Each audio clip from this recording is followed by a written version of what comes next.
শেফালি, তুমি হঠাৎ বাড়িতে পড়ছো, কি হয়েছে? আমি যে তোমার কোন মুখে কই ভাবি? শেফালি, লজ্জা পাও না? ভাবিরে সবকিছু খুইলা বলো, প্রথমটুকু বলো, শেষটুকু বলো, আমি বাকিটা বুঝা নিব। কি হয়েছে? ভাবি তুমি তো জানো আমার 5 বছর ধরে বাচ্চা হয় না, তুমি জানো না? কও। বোঝা হয়ে গেছে প্রথমটুক, আর শেষটুক কও। আমার জামাই 5 ভরি। বাস, আমি সবকিছু বুঝা ফেলাইছি। এই শামসুন নাহার হিসাব মিলা ফেলাইছে। প্রথম এবং শেষটুকু বললে আমি শামসুন নাহার মাঝখানটুকু মিলা ফেলাই। বোন, তুমি বসো, এইখান থেকে এক পাও নড়বা না। আমি সবকিছুর ব্যবস্থা করতেছি, ঠিক আছে?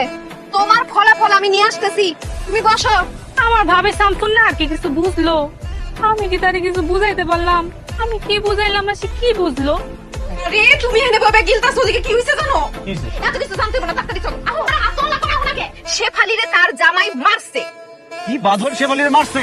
হ্যাঁ, শুধু মারেই নাই, সে যৌতুক চাইছে, 5 ভরি স্বর্ণ চাইছে। তো মারার কারণ কি জানো? 5 বছর ধরে তার বাচ্চা কাচ্চা দিতেছে না, এই জন্য মারছে। আজকা বাদনে মার মার কাইটা চলব। তো বাঁধন না?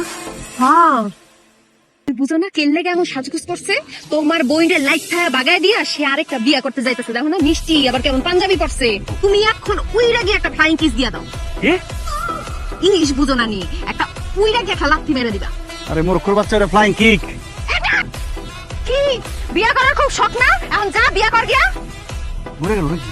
কত বড় সাহস, আমার বোনের গায়ে হাত তুলে আবার 5 ভরি স্বর্ণ যৌতুক চাই। একদম ইচ্ছা মতো মারছি, প্রতিশোধ নিয়ে আসছি আমি। কি এর প্রতিশোধ লইছ? কেন? তারপরে জামাই বাঁধনের বুক বরাবর লাথি মারছি। এরে বাদন রে মারতে হেরে শেফালিরে তার জামাই ইচ্ছা মতো মারছে। 5 বছর ধরে তার বাচ্চা কাচ্চা হয় না, দেখ। সব কথা না শুনে গেলে ফাল পারে। কেন, কি হয়েছে মা? আমার শেফালি মা হইব, একটা বাচ্চা কাচ্চা হইব, এই খুশিতে এর জামাই এর 5 ভরি ওজনের স্বর্ণের সেট বানাই দিয়েছে।